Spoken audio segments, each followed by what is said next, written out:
She was halfway through her double shift at the small roadside cafe, her feet aching and her apron stained with coffee, when the hospital across the street erupted into chaos, sirens slicing the air, nurses rushing, doctors shouting for blood donors, and she didn't even hesitate, didn't check her phone, didn't ask who the patient was, she just followed the sound of urgency like it was calling her name, because life had taught her that when someone needs help and you can help, you do it without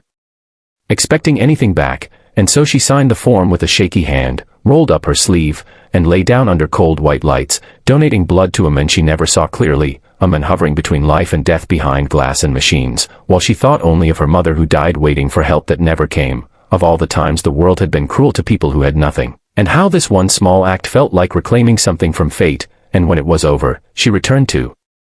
her shift quietly, refusing the nurse's thanks, refusing even to leave her name, because kindness, to her, was supposed to be anonymous. Days passed, the city moved on, and somewhere in a private ICU room, the man whose life she saved opened his eyes, confused, alive, furious at death for nearly taking him, and obsessed with the unknown woman whose blood now ran through his veins, the woman who saved him when even his wealth couldn't, and when his security team traced the donor through hospital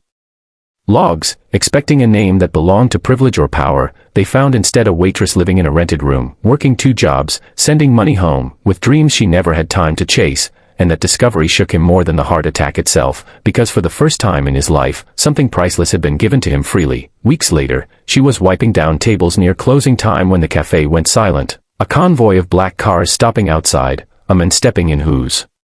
presence bent the room, tailored suit, quiet confidence, eyes that seemed to recognize her before she recognized him, and when he spoke her name, she froze, fear flickering across her face, wondering what she had done wrong, until he thanked her, not with money, not with spectacle, but with sincerity so heavy it left her breathless, telling her how she saved his life, how he had searched for her not to repay a debt but to understand the kind of person who could give without asking, and as days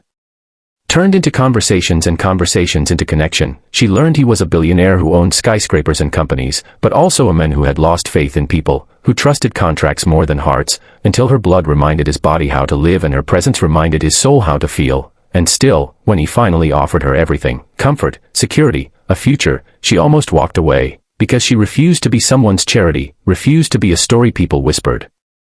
about, and it was only when he knelt, not in a restaurant or a ballroom but in the same hospital corridor where she first lay down to donate blood, offering not wealth but partnership, not rescue but respect, that she said yes, not because he was rich, but because he returned not as a savior, but as a man changed by her kindness, and as their story spread, it wasn't the billionaire proposal that inspired people, it was the waitress who proved that sometimes the smallest act of humanity can